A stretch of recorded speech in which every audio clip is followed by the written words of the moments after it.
Hi, my name is Nick Osborne, and today we're going to have a look at the iCoffee Opus single serve coffee maker, which is made by Remington.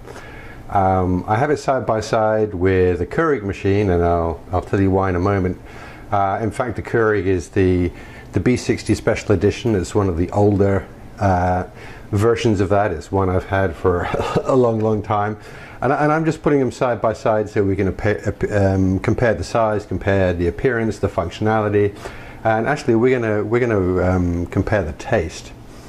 And to do that, I'm actually gonna start brewing almost immediately, and I'll kind of talk through it because I want the machines to have time to brew, so I have time to taste them both, because the makers of the iCoffee have a different kind of brew head and technology in here, and they claim it makes the coffee taste better. So we're going to put that to the test. Now, they're both K-cup brewers. You can use a standard K-cup, you can use weird soft bottom K-cups, you can use any K-cups you find in the supermarket. You know, they both have slightly different way of doing it, but you know, you put the K-cup in the top here, and what I'm in fact doing, I'm not using a regular K-cup. I'm going to use a reusable filter. I want to use a coffee that I'm very familiar with. It's the coffee I had this morning, so I'm using the My K-cup reusable filter in there, and in here I'm using a little reusable filter that comes with the iCoffee.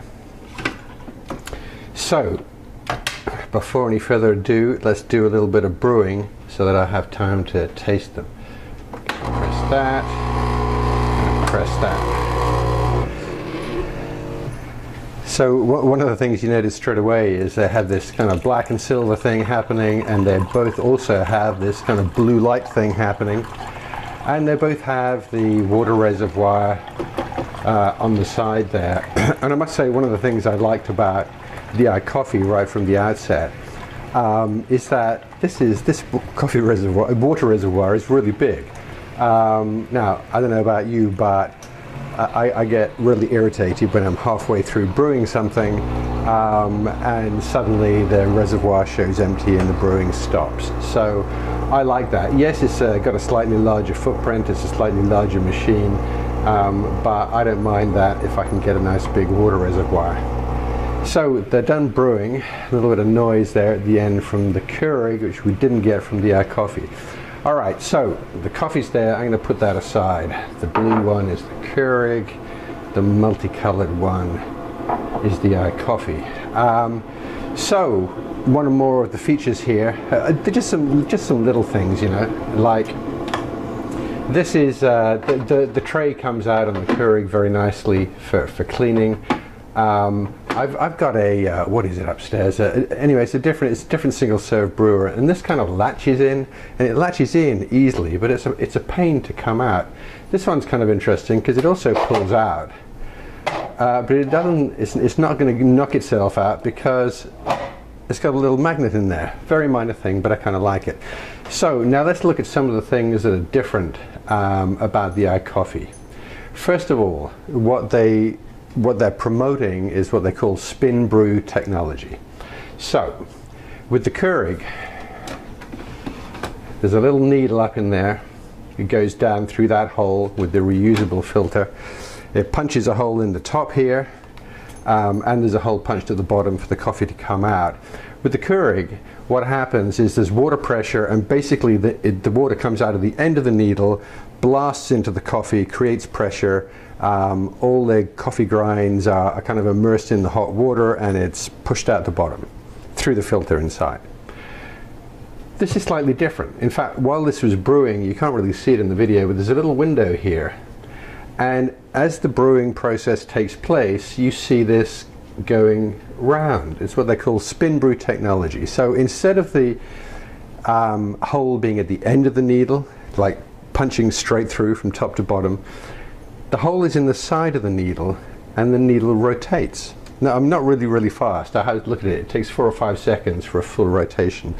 So basically, it's instead of pushing the water straight through, it's pushing the water out to the sides through all of the grounds, and then the pressure pushes it through.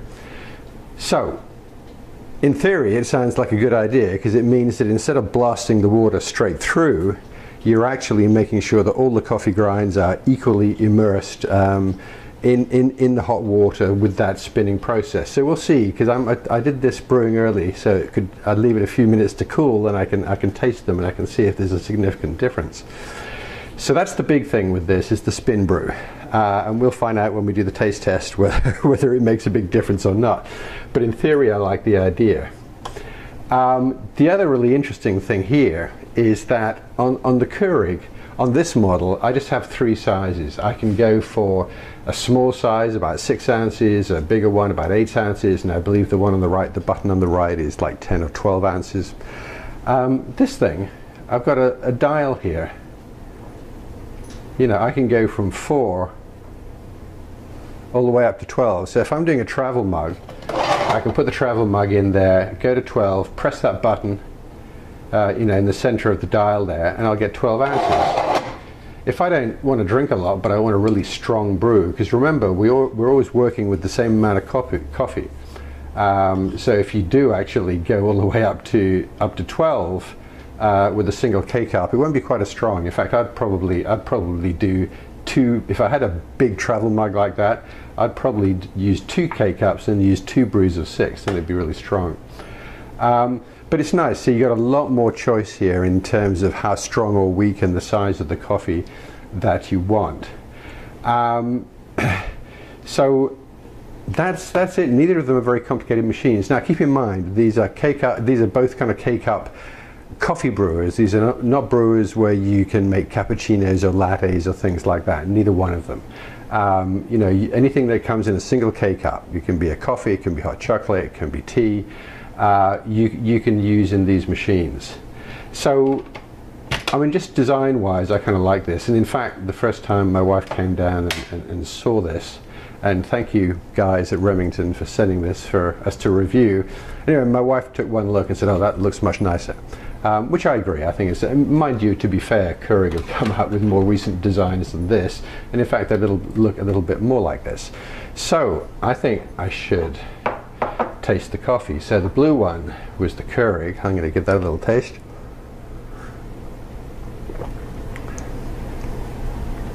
I haven't done this before. This is kind of live, so I'm hoping I can taste some difference.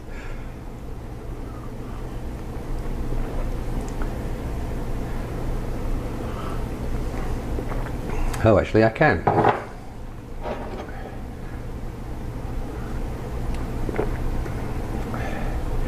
Okay. Well, the guys at Remington will be pleased, because it's pretty much as advertised. The one from the Keurig, and like I say, this isn't from a K-cup, this is through the reusable coffee filters. It's the coffee I'm familiar with that I usually use a high-end drip brewer to make.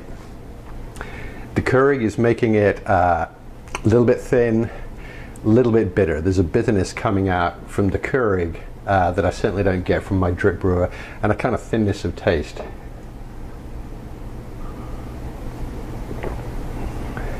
Yeah, I'm getting more of the body in this that I'd expect from this coffee, and I'm not getting that little sharp kind of acidity, bitterness that I'm getting there. Well, that was kind of interesting, because that genuinely was my first try. I haven't compared these two before.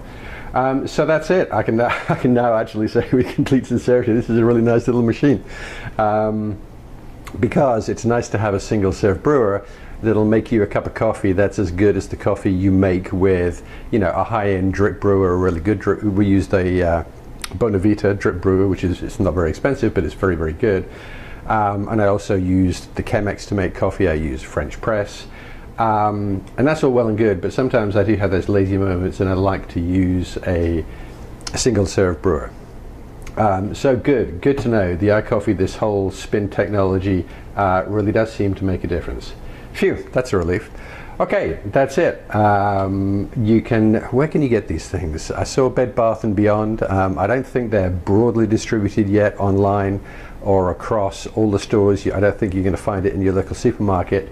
I know they are available in Bed Bath & Beyond, and I imagine that distribution will broaden and increase as time goes by. Okay, I hope you found that useful. Thank you very much.